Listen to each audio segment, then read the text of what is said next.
Hello दोस्तों, आप सभी को प्रभु यीशु मसीह के नाम में जय मसीह की। परमेश्वर के नाम की स्तुति और महिमा हो। फिर से मैं आप सभी का स्वागत करता हूं हमारे एक और नए वीडियो में। दोस्तों, आज के समय में मसीह लोगों के बीच में बहुत सारी बातों को लेकर गलत शिक्षाएं फैलती जा रही हैं। खासकर आज मैं बात करने वाला हूं मसीह लोगों के बीच में एक बात को लेकर जिसमें मतभेद है।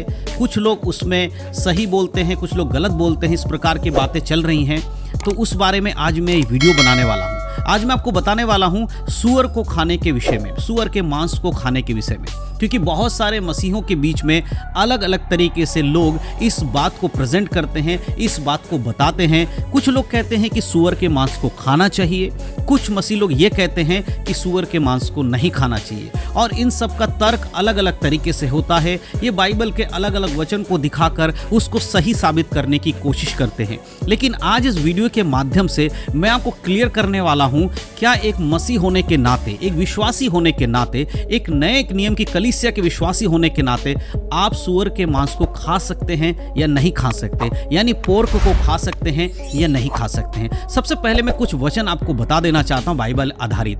हम पढ़ने वाले हैं पहला तीमुथियुस की पत्री, उसका 4 अध्याय, उसका वचन 3 और 4। देखिए यहां पर क्या लिखा है। यहां पर जब हम पढ़ते, लिखा है, जो विवाह करने से रोकेंगे और भोजन की कुछ वस्तुओं से परे रहने की आज्ञा देंगे, जिन्हें परमेश्वर ने इसलिए सिरजा की विश्वासी और सत्य के पहचानने वाले उन्हें धन्यवाद के साथ खाएं, क्योंकि परमेश्वर की सिरजी हुई हर एक वस्तु अच्छी है और कोई वस्तु अस्वीकार करने के योग्य नहीं, पर यह कि धन्यवाद के साथ खाई जाए। दोस्तों, इस वचन के अनुसार परमेश्वर के वचन में लिखा है कि जो कुछ इस संसार में है, खाने पीने की वस्तुओं में जो कुछ आते हैं, उन सबको परमेश्वर ने इसलिए सिरजा कि मनुष्य उन्हें खाए और धन्यवाद के साथ खाए। कोई भी चीज अस्वीकार करने की योग्य नहीं है नए नियम की कलीसिया के अनुसार। लेकिन आज बहुत सारे ऐसे लोग हैं जो पुराने नियम के कुछ वचनों को लेकर यह साबित करने की कोशिश करते हैं कि हमें उनसे परे रहना चाहिए। इसीलिए वचन में साफ साफ लिखा है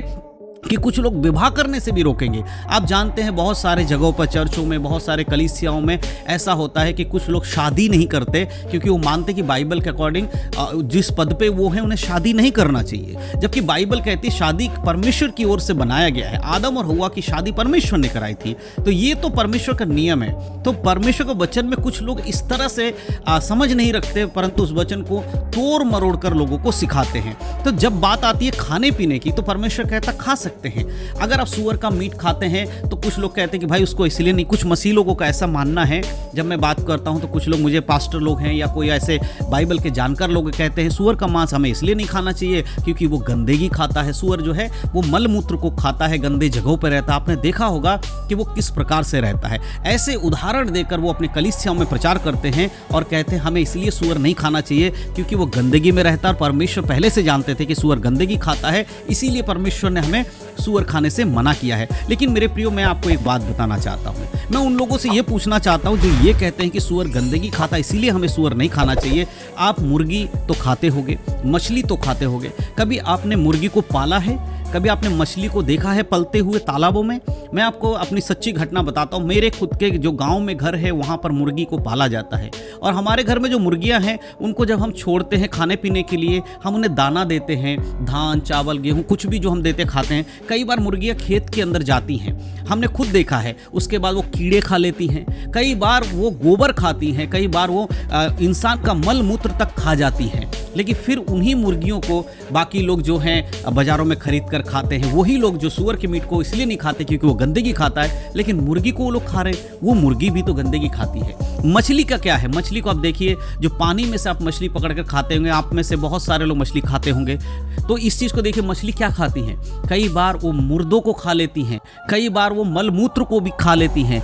गड़े जो ऐसे लाश होते हैं गले हुए, उनको भी मछलियाँ खाती हैं। फिर उन्हीं मछलियों को जब बाजार में लाया जाता है तो आप भी उनको बड़े चाव के साथ खाते हैं। तो गंदगी से रिलेटेड करके अगर आप ये कहेंगे सूअर गंदगी खाता है इसलिए नहीं खाना चाहिए, बाइबल मना करती है, तो मुर्गी और मछलियाँ भी वो चीज़ खाती है। तब इसके बारे में क्या कहेंगे? ये तो बात रही तर्क करने की कि हम तर्क से कैसे बात कर सकते हैं। लेकिन अब बात करते हैं बाइबल के अनुसार। हम पढ़ेंगे कि ये वचन कहाँ लिखा गया है जहाँ पर परमेश्वर ने इन वस्तुओं को खाने से मना किया। तो हम पुराने नियम में जब आते हैं, व्यवस्था की विवरण की किताब, व्यवस्था विवरण की किताब, उसका 14 अध्याय, उसका वचन 6 और 8 में आपके लिए पढ़ूंगा। देखिए यहाँ पर क्या लिखा है। यहाँ लिखा है, अतः पशुओं में से जितने पशु चिरे या फटे खुर वाले और पागुर करने वाले होते हैं उनका मांस तुम खा सकते हो। परमेश्वर यहाँ पर बता रहा है कि जिनका जो खुर है वो चिरा हुआ है, जो पागुर करते हैं उनको तुम खा सकते हो क्योंकि वो शुद्ध है। और 8 में परमेश्वर कहते हैं फिर सूअर जो चिरे खुर का तो होता है परंतु पागुर नहीं करता, इसलिए इस कारण वह तुम्हारे लिए अशुद्ध है, तुम ना तो उसका मांस खाना और ना उसकी लोथ को छूना। देखिए यहाँ पर परमेश्वर साफ रीति से सूअर को अशुद्ध पशु बता रहा है, लेकिन मैं इस चीज को आपको बताना चाहता हूं कि परमेश्वर की कई चीजों का एक समय निर्धारित है। किसी किसी चीज के लिए परमेश्वर ने एक समय रखा है, उसको समझना बहुत जरूरी है। मैं यहाँ पर इस वचन को झुठला नहीं रहा हूं या मैं ये साबित करने की कोशिश नहीं कर रहा हूं कि परमेश्वर ने यहाँ पर गलत कहा, लेकिन हमें समझना होगा जब ये वचन परमेश्वर ने इजराइलियों को दिया, मूसा के द्वारा जब ये वचन परमेश्वर का पहुंचा, उस समय परमेश्वर ने उन्हें जो आज्ञाएं दी हैं उनके आधारित अगर हम देखते हैं पुराने नियम में क्या है, व्यवस्था के अनुसार मनुष्य के पाप को परखा देखा जाता था, व्यवस्था के अनुसार ही उनका न्याय भी किया जाता था, उन्हें दंड भी व्यवस्था के अनुसार ही दिया जाता था। लेकिन मेरे प्रियो, कोई भी व्यक्ति व्यवस्था के द्वारा अपने आप को शुद्ध नहीं कर पाएगा, कोई भी व्यक्ति व्यवस्था के अनुसार चलकर स्वर्ग नहीं जा सकता। इसीलिए परमेश्वर ने यीशु मसीह को भेजा और यीशु मसीह हमारे जीवन में आए, अनुग्रह के द्वारा अनुग्रह दिया उन्होंने हमें। हम कर्मों के द्वारा कभी भी परमेश्वर के पास नहीं पहुंच सकते, इसीलिए परमेश्वर ने अपने पुत्र को हमारे लिए मरने के लिए भेजा, उसके लहू को बहाया। यदि हम व्यवस्था के अधीन होकर चलेंगे तो यीशु का लहू का हमारे पास कोई महत्व नहीं रह जाएगा, उसका कोई महत्व हमारे जीवन में रह ही नहीं जाएगा। इसलिए हमें समझना होगा कि हमारा उद्धार व्यवस्था के कारण, व्यवस्था की बातों पर चलकर अपनी ताकत और बल लगाकर नहीं हुआ है, परंतु हमारा उद्धार इसलिए हुआ क्योंकि यीशु मसीह के द्वारा अनुग्रह से हमारा उद्धार हुआ है। इसके लिए हम वचन पढ़ेंगे इफिसियों की किताब उसका 2 अध्याय 8 आयत में साफ साफ लिखा है। यहाँ लिखा है क्योंकि विश्वास के द्वारा अनुग्रह ही से तुम्हारा उद्धार हुआ है और ये तुम्हारी ओर से नहीं वरन परमेश्वर का दान है। विश्वास के द्वारा अनुग्रह से हमारा उद्धार हुआ है, व्यवस्था की बातों को मानकर हमारा उद्धार नहीं हुआ है। देखिए मैं एक उदाहरण आपको देना चाहता हूं। उत्पत्ति की किताब में परमेश्वर ने आदम और हव्वा को हरी साग सब्जी फल फ्रूट खाने के लिए आज्ञा दिया था, लेकिन उसके कुछ ही समय बाद परमेश्वर ने नूह को मांस खाने के विषय में भी आज्ञा दी कि अब वो मांस भी खा सकता है। आप समझ रहे हैं, आदम के समय में बहुत सारे लोग कहते हैं परमेश्वर ने आदम को तो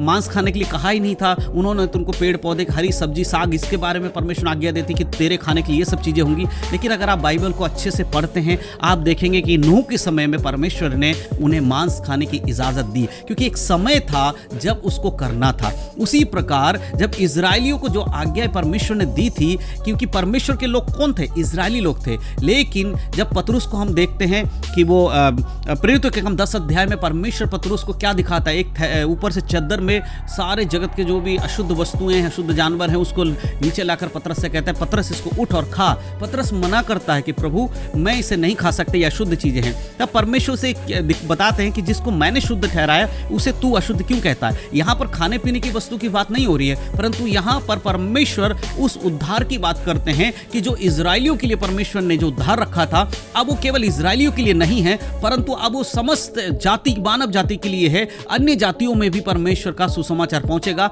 अब कलीसिया सिर्फ इजरायलियों की नहीं होगी, परंतु कलीसिया हर एक व्यक्ति जो इस पृथ्वी पर है, किसी भी जात धर्म का, उसके लिए यीशु का उद्धार होगा, बराबर होगा। इसीलिए परमेश्वर ने वो समय रखा।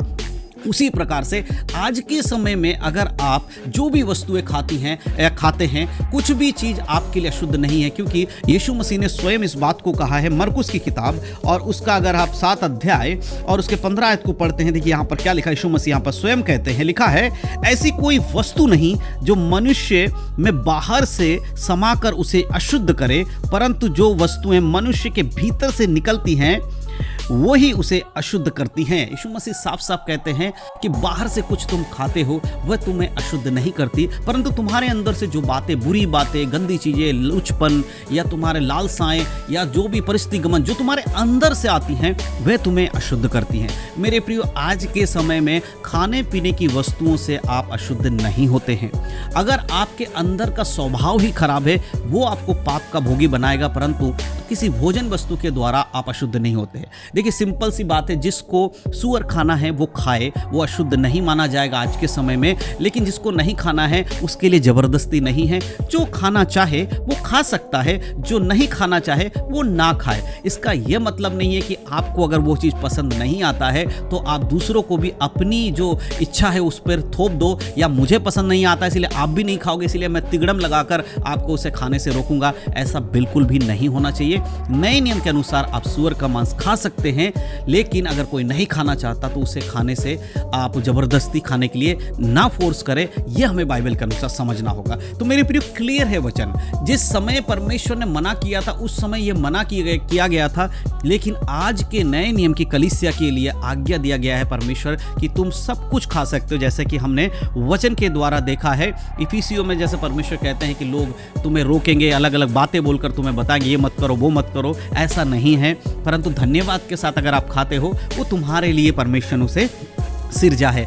उसी प्रकार आदम को परमेश्वर ने फल फ्रूट खाने के लिए कहा था, लेकिन नूह को परमेश्वर ने मांस खाने की भी आज्ञा दे दी। इसका मतलब एक समय नियुक्त किया गया, उस समय के बाद आप उस चीज़ को कर रहे हो। तो पुराने नियम की कुछ चीज़ों को लेकर आज बहुत सारी गलतफहमियां हैं। तो अगर आप मुझसे पूछेंगे तो मैं बाइबल के अकॉर्डिंग यही कहूँगा। मैं भी सूअर का मांस नहीं खाता हूँ, तो मैं ये नहीं कहूँगा कि भाई आप भी मत खाओ। अगर आपको अच्छा लगता है तो आप खा लीजिए। कभी भविष्य में अगर मेरे साथ ऐसा होगा तो मैं अपने ऊपर भी उसी चीज़ को लागू करूँगा जो आपके लिए मैं बता रहा हूँ। इसीलिए इंपॉर्टेंट ये है कि वचन के अनुसार चले, खुद के जीवन के अंदर के पाप को ज़्यादा गौर करें। बाहर से खाने के द्वारा आप अशुद्ध नहीं होते हैं, अंदर से जो कुछ आपके बाहर आ रहा है वो आपको अशुद्ध करती है। तो अब डिबेट यहाँ खत्म हो जाना चाहिए। अगर सूअर का मांस खाना चाहते हैं तो खा सकते हैं। नए नियम की कलीसिया में बाइबल के अनुसार सूअर का मांस खाना पाप नहीं है।